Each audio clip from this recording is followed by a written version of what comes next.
Hi everybody, welcome back. One last little detail I wanted to mention about scatter plots is that this is probably the most common type you'll use as an engineer. This is where you do a lot of science. Like data science is based on scatter plots. And you're like, what? Like most basic machine learning, like this is machine learning. Like me fitting a line here, that's machine learning.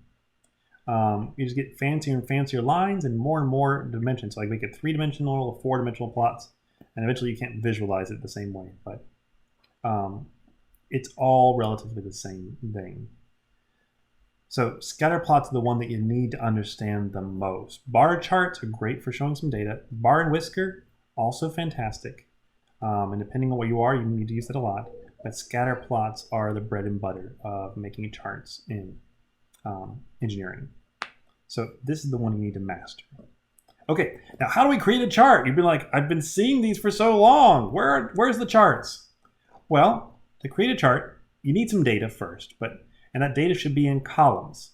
The first column is usually your x-axis, which is the horizontal, and the second column is usually your y-axis, which is the vertical. And you could have multiple y columns. So how you do it is this right here. You select all of your data, where the first one is the independent variable and the second, 2, 3, 4, whatever are usually the dependent variables. And then you click over here, you'll go to the Insert tab, and you'll find these charts, which have been scooted over. This little box right here needs to be moved. Let's move that over a little bit. There we go.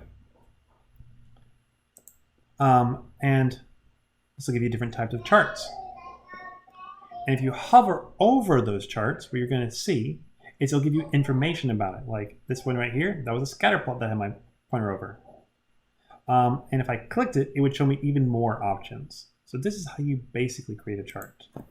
I'll go ahead and fix this while I'm here. Okay, that looks pretty good. And there we go. Editing happening as we go. Now, when you click on one of those icons, it will have a drop-down box and it will show you various different types of plots. In this case, usually the first one is the right decision. It is usually the best one. In this case, that is just the regular scatter plot. I'm going to go ahead and tell you that you never, ever, ever use this one right here. Ever. It is not the right decision. There's a couple of cases where you use it, but only if you know what you're doing. Otherwise, you're lying. This one or this one's okay, but this one is the best. We'll talk about other reasons you might use one or the other later, but for now, never this one. Ever. Ever, ever, ever. Okay. Also, as you're doing this, a plot will pop up. And it will show you what it's going to look like. So if you're hovering over this one, it will look different. If you're hovering over this one, it will look different. And when you click them, that plot will disappear. Okay?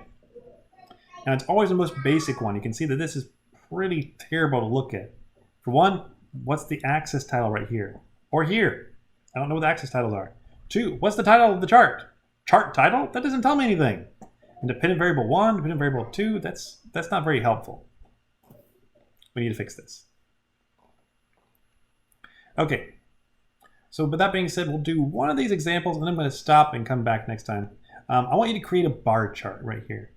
That's going to look exactly like this chart to the right. And so we're just going to follow the steps. So to create a chart, we select our data, all of it, including the headings.